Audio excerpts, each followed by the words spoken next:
Danielle and Marty. We're about to bring the party.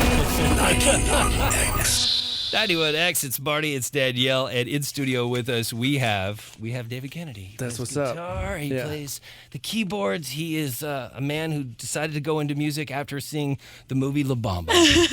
We're learning a lot about you this morning. Yeah, your ability to retain things, this information is incredible. It's all this coffee I've had already. It's James Coffee that's in here. Yes. Tom on his way to the show right now. Extra traffic out there this morning with all the kids going back. We get it. I was thinking... One of his kids still in school around here, right? Yeah, he's got his oldest daughter. I don't really know how it all works, but I'm pretty sure she graduated. And then, his son is, just getting... That's what I was thinking about. Like, he's right in the mix of it. Maybe he's getting the kid to school. The drop-off. Yeah, he's doing the drop-off. Can you imagine seeing Tom DeLonge in the drop-off line? That would just be amazing. That would be cool. I know you would melt right. You would melt right there. Absolutely. All right. So, David, you are a part of a local San Diego business called James Coffee. It's a family business. That is right, sir. Yeah. So you brought in some delicious samples for us to enjoy. Which, by the way, thank you for all the product. Yeah, that's what's. I mean, you got it. Yeah, we're in radio. We don't have much, but we have that. And there's 2 crates in here. No milk crate challenge, guys. Yeah, you we look like cannot do the milk crate challenge. Like a Colombian drug dealer coming in here, like 2 suitcases full of stuff, dude. That was a lot. Well, if we would have gone in that business, then we would have only had to work a year, probably. But this is the slow burn on this one. Yes. In this industry, it's a slow burn. 7 years of being a local independent coffee shop. That's really cool. It is cool. It's kind of weird. Like I can remember when my brother said, "What's your 5-year plan?" Well, I didn't have one, but still, we're now into 7 years, so it's weird how quickly things accumulate. Yeah, your brother, his wife, who's here in the studio, and you all decide to do a coffee business. Why? Well, I was a musician. Yeah. As much as you have a passion and excitement for music, I also I didn't know that it would be forever, but also as you're committed to the one thing, I really felt like I needed something else in my life to sort of protect music, and protect my the decisions we made or how we did it, and just kind of keeping it fun for the greater good. And I wanted more of a sustainable day job, I guess. So, and coffee was a connection. And I'm also reading between the lines of what you're saying. You needed a tax shelter. You needed a cash business to hide some of your musician money. That's what you needed. You know that's what it was. Yeah, if that's that. I know it seems like people used to always ask me about what high rise I would live in and all that stuff. But yeah, the money comes and goes with music. That's the thing. Yeah, I mean, and what a weird time. It's hard to stay. It can come in bulk, and then it doesn't come for a while, and it's hard when you're younger too to get some of that, what you're talking about, and then all of a sudden you don't realize that needs to actually sustain you until the next thing. And so having something more sustainable underlined with maybe playing some music, and it was just healthier. No, that's what you should do. I mean, you instantly become a business person when you're in a big name, successful band, right? You learn a lot. Yeah, for a better or worse. But I mean, at the end of the day, to do it at any level, you have to accept the business side of it, and it either kills it or inspires other things. And so, you learn a lot. It's education. Why coffee? Essentially, I never drank any alcohol or I was never into any of that stuff or drugs or anything, and coffee became my one adult social activity. And because of that, I just wanted to learn more, commit more, and I was just a home enthusiast. And from that, I just spending more money on things. And at some point, you're spending money to a point where if I want to buy this next piece of equipment, I have to justify that potentially by sharing it with other people. So that it just grew incrementally over the years, and then eventually we started roasting coffee, and then from that we started an online business, and then from that we started a little shop in Little Italy, and so on. Yeah, and then you got the few locations, right? Drop where they are. Yes, sir. We got one in Little Italy, North Park, and Bankers Hill. Shout out to the North Park location. I love going there. The vibe in there is so chill, and of course the coffee is fantastic. That's all right. Right on. That's a great review right there. Looking forward to more fantastic music from you guys. This Lifeforms record coming September 24th. We're going to play Euphoria. That okay with you, David Kennedy and the band? Yeah. Angels and Airwaves, Tom DeLonge on his way to the station. Be in the studio next on 91X. On live action here in the studio this morning. It is 9:43. Marty, Danielle, David Kennedy of Angels and Airwaves, and the guy who takes the mic and sings in the band as well, Tom DeLonge. What's up, man? Well, hello. Hi there. Good morning. I love your story of how you got here. You ride a motorcycle. Yeah, so I was holding on to David. He was actually riding it. I was on the back seat. Yeah. We already know that joke doesn't work because I was here talking. Yeah. I was hoping a few people didn't put that. Oh, together. Where's the button? But yes, and I had my phone with the map. But do you know that sometimes like the map is pointing the wrong direction? Yes. And you got to touch it, and then it turns around. Mm-hmm. That got me, and that's why I'm late. That little touch. Why did you do that? I don't know what the deal was. And the weird thing about this one was I had to touch the top of the screen where there's like just a little arrow thing. And then the whole thing switches around, zooms in, and tells me everything I need to know. Right. And like on a motorcycle, that's extra dangerous. Super dangerous. Like right when you're trying to do it with the glove, by the way. Like yeah. Well, no glove today, thank God. But when you have gloves, yeah, that makes everything really. Thank God, no protection. Yeah, and no helmet to get in the way. There. Yeah. No shirt either. What is the most dangerous you've ever ridden it? Have you gone like in Arizona where there's no helmet law and just no, David's a much better guy to answer a question like that because he's been around, he's raced bikes, and he's been riding for a very long time. Well, yeah, but he asked you specifically. Right, it's not about. I mean, we know there's more. There's other inferior. people out there. Like, what's your most dangerous story? Well, this is the problem.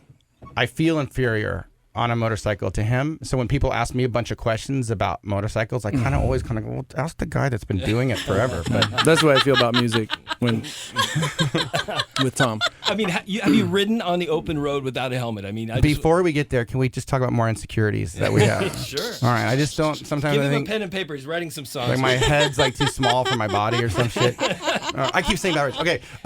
The scariest I've ever had it was when I was first learning to kind of split lanes, right? Yep. Where you see a lot of people don't even know that that's legal. It is. You're kind of supposed to do it on a certain spot. But I was getting ready to do it, and I was in the carpool lane. And what I didn't know at the time, you kind of just got to learn, is bikes.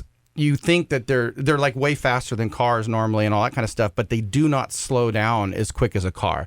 Because cars have 4 tires, 4 brakes, more weight, but something about it. David probably knows more about it. But on a bike, it just doesn't slow down very quick. So I see these cars slowing down in front of me, and I'm going to split lanes. Mm-hmm. So I look over my right shoulder to see if there's anyone behind me so I can turn. And when I turn back, that car is almost like right there. Oh, and so my gosh. I slam on the brakes, and I whip the car within 1 inch around this bumper going about 50 or 60 miles an hour.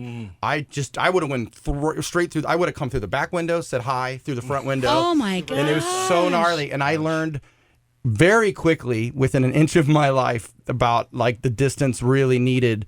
And that's always been the scariest thing to the date is looking over and looking back to cars slowing down for my me. gosh. I don't know. Yeah. That's scary hearing you talk about it. Yeah.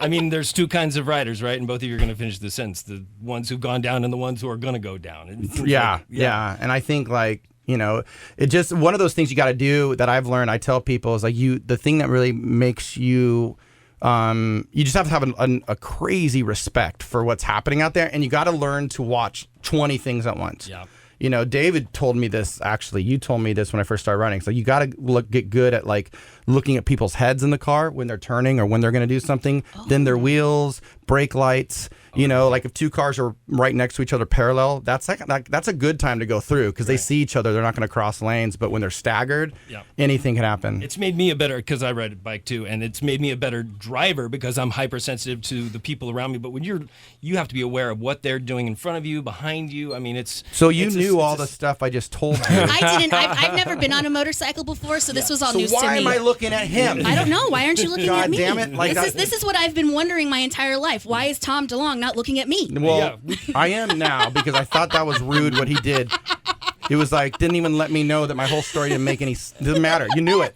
Well, we all know about Blink-182, your love of the things that are beyond the Earth's atmosphere. Beyond. And we've got those stories from you. We've had you on. We've talked about them, right? Yes. And so As we you didn't should. know that you're a motorcycle enthusiast. That is so cool. What kind of bike do you ride? I have a couple bikes, but the one I rode here today is the big Enduro, the BMW Adventure. Nice. Which is usually if I'm cruising anywhere more than like 20 minutes from my house, I'll take the bigger bike if I'm on the freeway and stuff like that. you Yeah. know. Well, you also ride, right, David? Yes, Is sir. that right? So Yeah. have you guys ridden together? I mean, Yeah. I know you have a compound east of town, right? That's in the hills. Not anymore. No? I'm out. I live in Encinitas right now. Okay. But David and I have done some riding together, just work stuff up in LA, come back down, and Yeah, Tom's So- about it. It's cool. Like Yeah. he jumped in and he's really committed. I know a lot of guys have been riding for a long time that don't do the things he does as far as, commuting, getting to LA, getting back.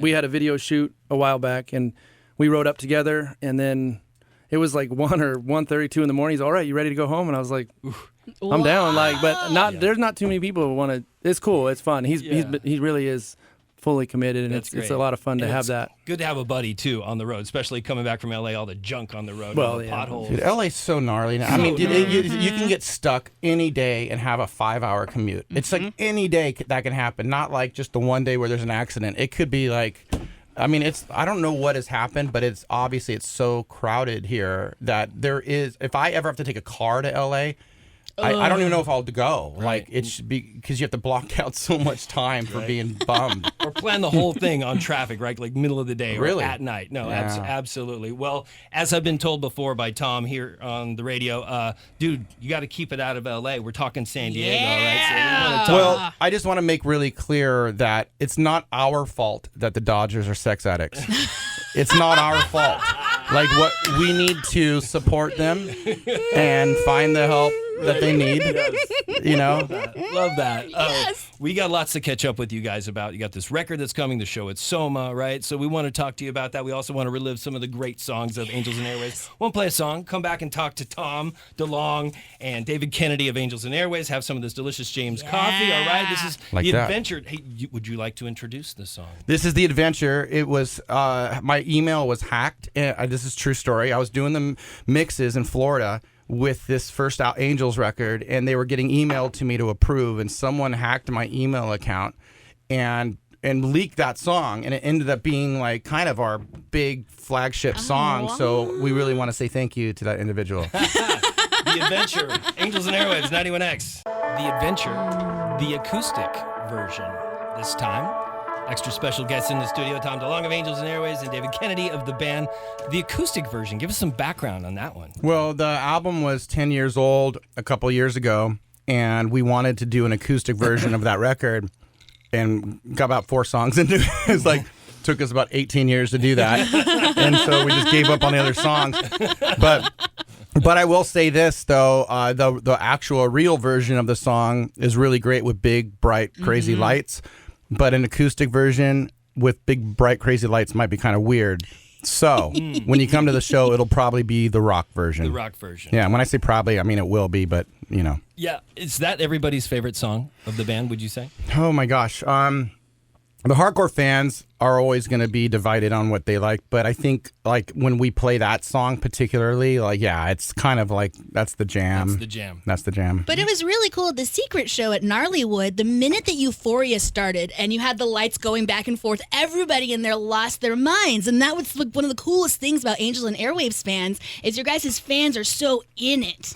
They are. Thank you for saying that. Like, I think that because our band there's so many things that are attached to it, right? There's like films and animations and like meaning and this kind of hope that's infused into everything we do. It's people really like once you kind of understand it, then it's a lot of fun to be because it's just meant to be really good, positive love energy. And but it took people a while. Like when we first started, like I used to have the F word on fire on stage with Blink. And then all of a sudden we come out now, I got this big word, love, and it was like, okay, this dude's lost the plot, he's crazy. And The arc has changed. but for me, it was always more esoteric than that. It had to do with consciousness, and it had to do with that we're all the same from the same place. And it was, something that I'm still like very much into, and it kind of seeps into everything that I do. And so it's cool. Then you go play I remember we played a festival, I think it was like in Italy or something, and we had the big love banner. And I remember we got done. There's 20, 30,000 people out there, and we had a rad show, but we were not like a huge band over there by any means. But I remember when we got done, one of the guys that worked on the stage, like one of the riggers or something, or one of the crew guys, that's like he was staring at the the big love banner when we walked off stage, and he looked at me. He said, I really like what you guys are doing. Do not stop. I get it. You know, and it's just kind of cool. You kind of hold on to one person that understands like that you're trying to achieve something and you're not just trying to be a rock star or something. You know, it's better than that, hopefully. That's awesome. The festival Lollapalooza, you guys just got done with that out in Chicago. Did, yeah. Before you stepped in here, we had a little word with David. He said things got weird. Yeah, they did. Weird is a word. There was a lot of energy. There's a lot of pent-up energy. You think about it. No one's been, I mean, for the show itself, none of us have gotten to play or be around it. People at the show, it's been almost 2 years before you've seen live music. Yeah. So for us, that was our... Or been in a group of people. Yeah. Right? Like, I mean, we did the secret show and stuff with you, but everybody is a little pensive. Is that the word? Well, not there. I No, think not everyone there in at all. general It was is, like- but yeah. there it was 100,000 teenagers, like or young 20s, like Swimming and It was sweating nuts. all over it was each other. they were Yeah. just sweaty It all was- over each other, like all the makeup and the hair Yeah. dye and like the rave bands glowing. I mean, it was like it's what you wanted it to be, but they didn't give enough. They went like right into it and lived. So many years in it, there's a new wave of music that's happening. Seems like at festivals, it's single singer, hip hop artist with track and no DJ even on stage. I mean, you're in a band. You guys have instruments. It's so ancient. Well, is it though? Because I feel like catching the stream, you got Foo Fighters, you got Journey, who go up there and I feel like showed everybody how to do it. You got the Beatles. You got Hank Williams. Floyd, Willie Nelson got propped up. You got that dude that sang in the Civil War. But it was interesting. Like they're not performing the music; they're just out here putting on a show. I mean, DJ Steve Aoki was really a surprise. Like he does the birthday cake thing. You know what I mean? What's your opinion on that? I mean, where is music right now? I think music is cyclical for like a reason that's outside of the instruments you play. I think like in my experience, I try to study it a little bit because I'm curious about it. I feel like, you know, for example, you had all these kind of rougher rock bands in the 70s. 70s were a hard decade. The 80s came and things... we had our issues back then, but electronics start seeping itself into music. So now you have punk bands that are playing really simple Casio keyboards, you know, and that's like New Order, Joy Division and New Order or something. And but then it like then pop becomes really popular because they're basically doing electronic music, and then other bands go, that's really cool, but they're not really punk bands. They don't really have that soul. They don't really have an edge, but they really love the electronic stuff. So then you start getting all this stuff like Pet Shop Boys and other whatever that really have no edge, but it's like, can you sing along? It's catchy, cool. Well, then out of that, it starts going glam. All the rock starts being really pretty and perfect as well, and then Nirvana is like, boom. You know, here's something that has edge, that has soul, that has a meaning, that has dirty, that has like life isn't good. And everyone's like, that's right. I can't believe we forgot that we need that kind of drug. You know, we need to like relate to, because our lives suck. Yeah. I think the same thing's happening here where you have all like alternative radio and everything's got so caught up on just catchy singing and it's so vanilla. And so what's happening now, I think is going to happen is there's going to be a resurgence of instruments and soul and edge because we came out of a really difficult time and people are pissed and people are sad and people lost friends and they might have lost their job or their house, and something needs to reflect what's really going on with people's lives because really poppy, beautiful dance music does not reflect what happened over the past couple of years for anybody.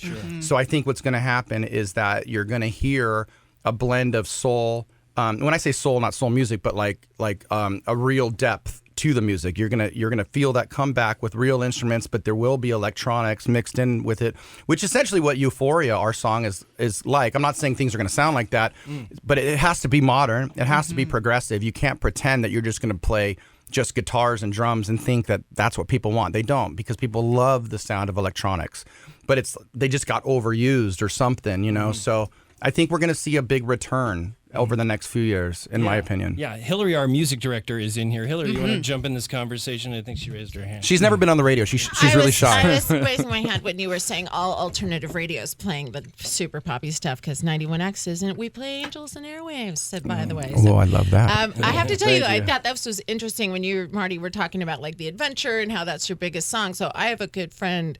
His name is Vesso. He just recently got into you guys, actually, because my husband Chris was like, dude, you should check out Angels and Airwaves. And he's a music fan, but he just recently got into you guys. And I saw him over the weekend, and he's, as a new Angels and Airwaves fan, his sort of entry into you guys is Euphoria. And he's like, Interesting. dude, that song Euphoria is so good. And, That's so, rad. yeah, so it's not just about the adventure. It's cool to see how different people find their way to you guys. I definitely want to say, like, what I thought about Euphoria, in my mind, I thought maybe one of our other songs would be cool for the first song to come out. And everyone on the periphery was like, this song.